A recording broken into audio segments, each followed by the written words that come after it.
Alright, don't really care how I look. What's going on, everybody? It's your boy Mystic Wolf, and welcome back to another video.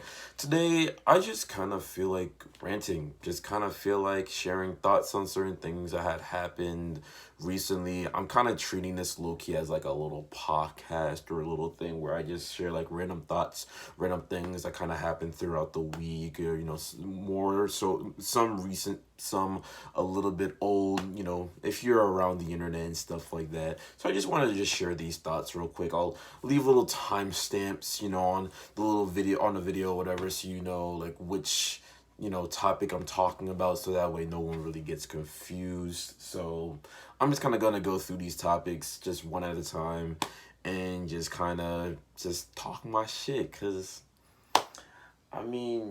what else am I gonna fucking do? Alright, so the first thing I really want to talk about is these Zoom classes. Now, if y'all know, pretty much my VSU family, for those of you who don't know, I go to a HBCU called Virginia State University, all the way in Petersburg, Virginia. That's like 8 to 9 hours away from me. Right now, I'm home. I'm in New York. I got my PJs on, and I'm working on this little project or whatever for some class. But if you guys didn't know, people are starting to go back to school. It's around, by the time I'm recording this, it's around September. So people are back on their dorms. People are back on campus. People are back doing their little classes or whatever. Some Zoom, some in person. All of the bullshit. But my school, because of the cases and just the amount of tumultuous things that happened around Virginia, they were like, hey, remember when we were gonna do the COVID test, and you were gonna do the con swab thing, and you just gonna you're gonna see if you were positive or negative to where you can come back to our campus. Yeah, fuck all that. We're just not gonna we're just gonna cancel in-housing, and we're just gonna have Zoom classes for the rest of the semester. And I'm just like, what the fuck? So for those of you who are kind of unaware, there are some schools, my school in particular, they are just completely being in they are completely remote classes. So that means I have to wake up at a certain time every fucking morning, dress like this, sometimes dressed in my normal clothes, and I have to do Zoom classes. Now, I'm not gonna lie, because I am an art student, I am trying to be a graphic designer, these art classes ain't it. I fucking hate them. I hate the fact that I have to dress a certain way. I can understand if I'm wearing something revealing, or I'm wearing my shirt out, or because niggas don't want to see that shit. But if I'm wearing like my do-rag, or if I don't know, if I'm wearing something like this, they're like, oh, you gotta wear something else. You can't wear that at your house. I'm like, bitch, nigga, this is my house.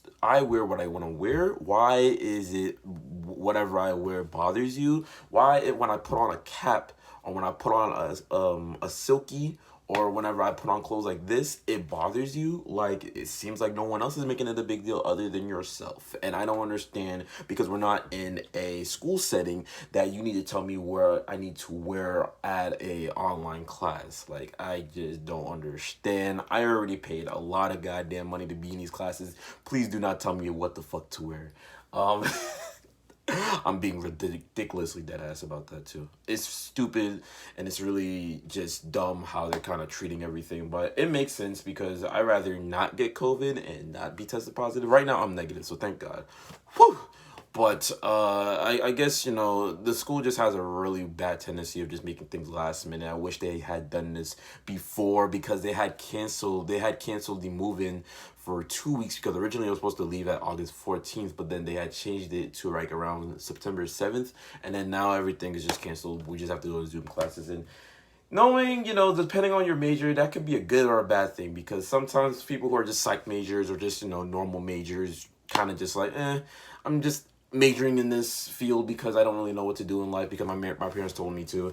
Have more of an easier time, because maybe a harder time, because all you got to do is like write essays, do a little paperwork and stuff like that, right? For me, I have to scrounge around my house. I have to always constantly buy new art supplies, new things. And mind you, I'm a broke boy. Any college student, we be broke. We be having no pockets whatsoever. So the fact that we got to scramble in money like last minute to get these supplies and get that supplies is just not it. It's just so much easier if things were just in person, so that way we would get a better understanding of how to draw this line, how to get the orthogonals right, how to get the verticals or the horizontals right, or how to get, because there's just so many things that could be misinterpreted or just heard wrong, or just read wrong in the text messages or the emails that we sent. So it's really hard, and plus I have a really tight space in my room and just in my house in general, so I don't really have a lot of space to kind of do the things I want to do if I were in school, and it just kind of hinders my potential and my ability. But for some reason, we just gotta find to make it work. I gotta find to make it work. I mean, I made it work for me around March to May, but only because I had to. I had no other choice.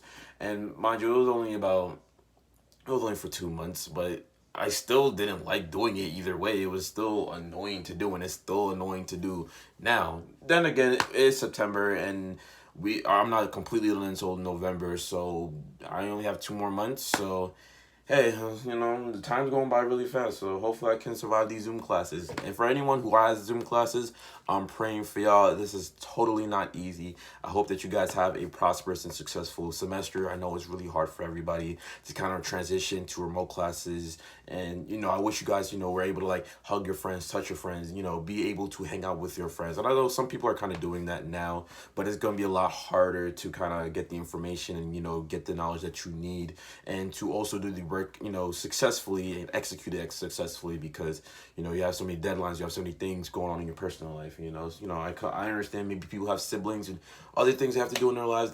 It's a mess. So I'm just saying, Zoom classes, and I can speak for everybody about this, Zoom classes ain't it. But we have to deal with it until we can officially go back to campus, or for the people who are on campus, officially, transition into online classes. Just make sure you social distance yourself, you wear your mask, you wash your hands, and you always keep those precautions, and you always keep those thoughts in mind when you are going out. Just make sure that you're safe, and, always studying, doing your thing. This, man, especially, and also for the freshmen, I hate that this had to happen, but this is life. This is, no one was expecting this. Honestly, there's just some things out of our control that we just can't do. But I just hope that this semester goes all pretty well for not only myself, but for everybody who is watching. So that's me with the Zoom classes. I hate them. They're annoying. And the one thing I will comment on is, I hate the fact that, because my room has a really low connection, so like sometimes like the internet connection could be really weak, and sometimes the professors, sometimes depending on where they live, may not have the best internet, and sometimes they have to call class late, and it just makes everything so confusing for everybody. It's just fucking hate Zoom classes. Anyway, enough about Zoom classes. Let's get into something a little bit more positive, a little bit more pop, mainstream, not some mainstream, music related. Now, if you guys did not know, just recently, I think it was Monday, because today's Thursday, so it happened this week by the time I'm recording this. Brandy and Monica. I know y'all were waiting for this one. Now, if y'all don't know, Brandy, Monica, really both famous and well-acclaimed R&B artists. They're pretty much established at this point, high value artists that have, round their places in music and R&B since the 90s and the early 2000s. Now, and apparently they had like a little feud going on. I didn't really read too much about that, but apparently they had a feud, and then they came together because, of COVID and quarantine and just everything going on in the world. They came together and they're like, you know what, let's do a versus, because why the fuck not? And they did it. If you guys don't know, the versus thing, where basically you have two different artists that kind of have a similar vein of music, whether it's hip hop, R&B, but that's kind of like the main, two genres that have been kind of defining the versus series nowadays. So they kind of picked two artists, and they picked 20 songs out of their catalog, each respectively, and they kind of just play hits from, from their career, and they kind of just talk it out, what it was like to record this song, where they were at when they recorded this song, where they were when they sing this song, and who was there in the creative process, where there was like Timberland or somebody else that was like helping through the process, Kanye, whatever the case may be. They just kind of reminisce on the good times that they had and all the highlights that they had in their career, with a little bit of tongue-in-cheek, little humor or whatever, and kind of like sassiness or whatever. Because I like Monica, and then I also like Brandy. Brandy's more silly, she's more free flowing, she's more carefree, she's more kind. And then Monica, she got that spunk attitude, she got that sassiness to her, she got that ghetto-ness in her. But you know what, I'm fine with it, because it makes for good content, it makes for good competition. And honestly, when they do these verses, I'm not really like looking for a defined winner. Like I feel like the culture always wins when it comes to these verses. I don't really, I always, prefer another artist over this artist, but I never want to be like, oh, who won this? Because, it's not like, like matches where, we box it out and, like who we get a defining winner. I feel like we just do this for fun. But anyway, it was Monday night. And Monica, Brandy, again, like I said, they kind of go through songs that off of their catalog. So they played "What About Us," "Everything to Me," "He Is," "Full Moon," "So Gone." I love that song, by the way. "Missing You," "For You I Will," "Broken Hearted," "Love Over Me," "Borderline," "Love Again," "First Night," "Knock Knock," "Best Friend," "Sideline Ho," "Trust," "Put That on Everything," "Have You Ever," "Angel on Mine," "The Boy Is Mine," "Slow Jam," etc., etc. So if you guys missed it, sorry, you should have watched it. Maybe next time, catch the next one. I really do love that they do these verses. I think the last one that was like big was like the Erica Badu and Jill Scott one. So ever since they've been doing this since the light of quarantine, I think it's been really fun. It's been discussing. It's been creating a lot of conversations in the music industry of who's better, who music do you prefer a little bit more, and it creates a lot of friendly and little competitive conversations. So I really do enjoy these verses videos. But I really enjoyed this one. They had like over 1 million people viewing their live, which is ridiculous which wow, like the culture really came through with their lot with this, man. So that made me happy because I really do like Monica and Brandy. I did grew up listening to their music, so it's really dope that they kind of came together and they squashed their beef and it came through. So I hope everyone that was tuning in had a really good time. That versus made me happy. I know it made everybody else's happy. So hey, that's all that matters at the end of the day. So that's that. Sorry to bring the mood down with this, but if you guys didn't know, literally it's been about a week now, I believe, since this happened. But Chadwick Boseman. Now, if you guys don't know who Chadwick Boseman is, you might know him mostly for him playing T'Challa, the Black Panther, on the 2018's Marvel movie. He had recently passed away because of cancer, which I would say cancer. But it was colonial cancer, I believe. He was kind of going through it about 4 to 3 years now, and we didn't know. The first signs of this were more of his face. He was looking a little thinner, and he wasn't really looking all that healthy. And a lot of people were kind of commenting on his appearance, and really kind of just didn't know what was really happening behind the scenes. And everyone kind of assumed that I know he was starving himself or whatever. Something happened, but people were concerned and people didn't know why his face was like that. But it was cancer, and it was eating him up for years, and he still performed amazingly through all the movies that we gotten over the past decade or so. It was really heartbreaking because I had watched Black Panther about 2018 when it had first around premiered, and it was really awesome to see someone that looked like me, be in the big screens. And a lot of I'm pretty sure a lot of kids would love, they looked up to Chadwick Boseman, and they did the Wakanda sign. It was definitely a watermark moment for our culture, to where it was like, yo, we really made it. We really, and it was like one of the most selling movies of that year too. And it was just really beautiful to really see like the culture, Wakanda, the nature, just the storyline, how it was told, just the story arc. And it was really sad to kind of, see one of our Black heroes that we really looked up to, not only as a actor and a superhero, but just, as a king. It really just broke my heart to just see him, go all the way like that. If you guys, and he was not really the only one that did Black Panther. He did a multitude of movies, which I personally didn't know, and I'll probably have to go back and watch them. So there's like a couple of movies that I could recommend that Chadwick Boseman was in that you could probably watch for yourself. I don't know if these movies were good or not, but it's worth looking back in to just kind of see like, hey, he did more movies. He wasn't just known for Black Panther. He also played a role in James Bond. He also did Jackie Robinson in the movie 42. He did Draft Day. He did Get On Up, which that goes back to the whole James Bond where he played that character. He did the Gods of Egypt. He did Message of a King. He did Marshall Ball, Black Panther, like I said, and of course Endgame. The 20 the 25th first Bridges, 21 Bridges, I meant, and the Bloods, which was supposed to be, I don't know if that movie, it's a Spike Lee movie. I don't know if that came out or something. And then the last one I didn't mention was The Express. So it seemed like he was in a pretty good amount of football, NFL like sports movies. So that's really cool to kind of get to kind of little know about that.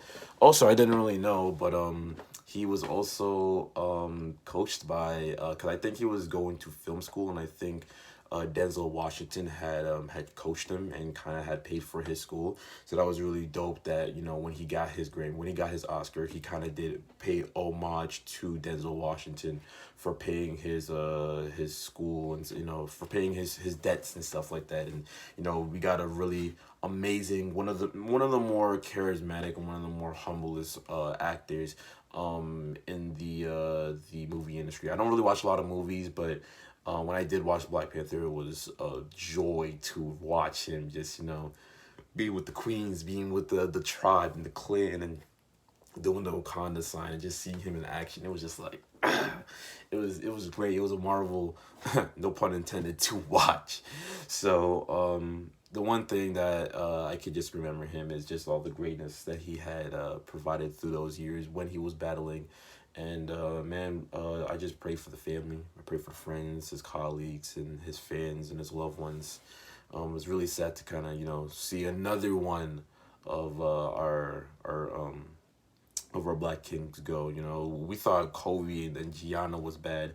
They took away Pop Smoke, and then now him is just too many debts to count, man. So in these times like this, we really have to stay together and really be there for one another, because we really don't know what we're going through. We really don't know. We love to clown each other, and we like to put on these facades and these personas online, but seriously, somebody could really be going through something. All those smiles, all those little laughs, all those little, what I'm saying, you don't know what's happens behind the scenes. So all I could say to that is, be kinder to each other. We definitely do need each other at the end of the day, because once you're done, you're done. And it's really sad to kind of see that. So rest in peace to Chadwick Boseman. Thank you for the legacy you brought to us, man. And you will never, ever be forgotten, man. Seriously. All right. Now, this is you probably don't care about this one, but I love it, so I'm going to go talk about it. Logic and Anthony Fantano. Listen, y'all. If y'all don't know, Anthony Fantano, internet busiest music nerd, very controversial person. This man did a live stream with not only then Logic, but I'll be biracial. 1-800, who can relate? Woo! He did it. Twitch stream, literally yesterday. It was around 9 p.m. Eastern Standard Time that he had did it. If you guys are subscribed or follow Anthony Fantano at all, Anthony Fantano, he does music reviews, on literally everything. Hip-hop, music, grunge, rock, like pop, everything. He literally, like I said, removes. He literally reviews everything. So, I mean, if you're a music head, you pretty much know him. And of course, Logic, you signed to Def Jam, visionary artist. Did the 100 song. He's mostly famous, for, doing his, on that Eminem flow-ish, and mostly him talking about him being biracial. He has recently just announced his retirement, which is pretty sad, because I really did love Logic, but that's more personal bias. But they, because sometimes the internet does like to meme about them, because they look the same with the glasses and just the way, but let's know that they are completely different two people, but because of their appearance, they seem to look alike.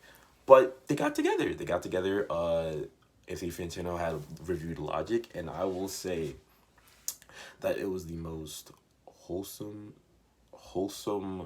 moment of my life. Like, it was literally the most wholesomest interview I've probably ever watched in a very long time. Like, just seeing them kind of bounce off of each other's energy, the pee breaks, the little jokes that Logic would make, the advice that Logic would make about the industry, and him being a father, him just taking his time with things now, and just raising little Bobby, and then also worrying about his wife, and him still doing music, and just doing mixtapes and having fun with it, and just, living life lavishly. Him doing his Twitch thing and being ambassador to Twitch, all that other good stuff. it really is happy to kind of see Logic more in a very more stable place in mind, because before, when Confessions came out and when everybody came out, it seemed like there was the cool thing to rag on Logic, because I'm not gonna lie, he was doing a lot of corny stuff and he was saying a lot of cringy stuff that kind of did soil his last leg of his career, which we didn't know was gonna be the last leg, but he was doing them and saying a lot of questionable things that was just like, Logic, what are you doing, dog? And I feel like with the last album, Under Pressure, he definitely redeemed himself. So I feel like, it was really cool to kind of get more insight into, like, certain things that he did while he was recording Under Pressure, and also a little other little nice little fun facts, when he was younger, dealing with, substance abuse in his family and alcoholism and all that other stuff, and just kind of hearing his insight. It was just a nice conversation, man. I can't really lie. Anthony Fantano really held it together. It was about a 2-hour conversation. It was pretty long, not gonna lie, but hey, I thoroughly enjoyed it from front to back. And for people who are a fan of Logic and Anthony Fantano and just wants to hear a wholesome, loving conversation, I'll link it to in the description box below if you guys want to watch that, if you guys are interested in it. It's a great show. That's a show. It's a great interview. I think you'll like it. It's great. It's funny too, so be ready for that. And it's really long, so. And the last thing I want to talk about is Nintendo. Now, if you guys did not know, Mario, everyone knows about Mario. It's a meme, you know what? Okay. Anyway, it is the 35th anniversary of his, legacy since, Super Mario Brothers. And apparently, if you have a Nintendo Switch like me, you can go into the eShop and pre-order a few things. Now, this is pretty exciting news, I'm not gonna lie. You can pre-order Super Mario 3D All-Stars now. I'm on the Nintendo website right now, as you can see, and I'm just gonna read off the little description or whatever that. But this is really fun. This is really exciting, I'm not gonna lie. So, optimized versions of 3D Mario games Super Mario 64, Super Mario Sunshine, and Super Mario Galaxy are coming to the Nintendo Switch in one package. Y'all hear that? Super Mario 64, Super Mario Sunshine, and Super Mario Galaxy are coming to the Switch in one package on September 8th, and you can pre-order this right now. They had a live stream about it. They showcased a lot of things about the game, and it's gonna be like full screen. It's gonna be higher resolution, optimized, just basically a port of the original games, but just more cleaned up. So this is exciting for the people who did not get to play the original Super Mario 64, Sunshine, and also Galaxy. So now you can guys experience that in your Switches, assuming that you have the storage to store all of that. But this is exciting news for anyone who was interested in playing those games, but doesn't have a GameCube anymore, or doesn't have a Nintendo Wii, or doesn't have a Nintendo 64 anymore. So this is awesome news. If you own one of these bad boys, you can be able to play all 3 of those games in one package in about 2 weeks from now. So that's what's up, man. And then they also announced a couple of other games. Mario Kart Live Home Circuit. I'm guessing it's just Mario Kart, just the old classic Mario Karts. And then, we have Super Mario 3D World and Bowser's Fury and Super Mario All-Stars. Basically, all of the Super Mario Brothers, Super Mario Brothers 2, The Lost Lovers, Super Mario 3, just all enhanced graphics, 16-bit graphics, all the good stuff, all the works. Also, Super Mario 3D World, which was on the Wii U at first, because who fucking plays the Wii U nowadays? And that's coming on February 12th, 2021, so that's not gonna come until about 5 months. So you definitely have time to scrounge up and save some money if you want to play any of these Mario games. So that's something to really look forward to, of course, if you're a Mario fan. So that's really exciting news, especially as a gamer. So that's really freaking cool. And the last thing I wanted to talk about really briefly was freaking Persona 5 Royale, or Royal. Y'all know, I beat this game about a couple of weeks ago. Actually, about a month now, I've actually beaten the game. If you guys don't know, Persona 5, PS4 exclusive. I mean, Persona 5 is a PS3, PS4 game, but Royale is a PS4 exclusive game. And it was literally the most fantastic, one of the most well-written games I've ever played in my life. Without spoiling too much and not saying too much, because I already have a full-on review of the game. Is on my Instagram. I'll link my Instagram down there if you want to watch it. It's a Insta TV thing where you can just watch it. I go an hour of talking about this damn game, but basically it's a RPG. JRPG has one of the best soundtracks of probably of this decade. One of the greatest RPGs of all time. You know, never seen it coming. The Last Surprise, Rivers of the Desert. You know what I'm saying? All the works. It's a great game. Great sound design, great art design, great characters, great music, great gameplay, great character development. Come on now, I couldn't ask for anything else. But one thing I really love about this game that I really wanted to highlight is that I had spent 128 hours in the game, and never in my life I have played a game all the way through and like felt like happy about it. Like I've always, I played like Cuphead, I played like, fighters, like, Dragon Ball Fighters, Crash, and, I played those games, I've always had fun with them. They were difficult, but they were fun. But this was like the first time in a very long time where I played an RPG game, and I was just legit smiling all the way through because the characters were so lovable. Everything about the environments, the palaces, the cognitive world, and Joker, and all these other characters. It was just so intriguing to find out about the plot twist and who was pulling the strings the whole entire time. And the whole entire, like, again, I don't want to spoil too much, but the game is an invigorating experience. And if you have a PS4, go freaking buy it, man. The PS5 finna come out. If there's one game that you should definitely buy before the PS5 comes out, it's definitely that game. Also, God of War as well, too. Definitely go get God of War, because that's also GOAT status. And Spider-Man 2. Don't forget Spider-Man. Fuck Last of Us 2 and the ending. But that is it, y'all. I am done with this video. This was about a 27-minute video by the time I'm looking at the screen at the thing at the top. But I hope you guys enjoyed my little rant thing I did, you know what I'm saying? Let me know if I should do more of this. This is just more of like thoughts, certain things I thought about this or that had came out pretty recently. Podcast coming soon. Have an artist that's working on that right now, so we're definitely gonna be rocking with a podcast very, very soon. I'm just very close to getting the equipment, getting the things I need to be prepared for this. But this is just more of a, I guess, a little preview of what that may come. So if you guys enjoyed this video, make sure you give it a like, comment, subscribe. Let me know what I should do next. Y'all know that I'm very inconsistent with these YouTube videos, so you really don't know what you're gonna get next, because I just be popping in and out. So, hey man, I appreciate y'all taking time to watch this video. I appreciate it. And again, if you guys want to links to all my socials, that is down there. If you want to listen to my music, that's down there, and all the other videos will be right here. Until then, y'all, I gotta get back to work because I need to pass the classes. I hope you guys had a wonderful week and day, and I hope for the rest of this year, nobody dies or nothing weird happens. Peace and blessings. I hope everyone has a wonderful day. Peace.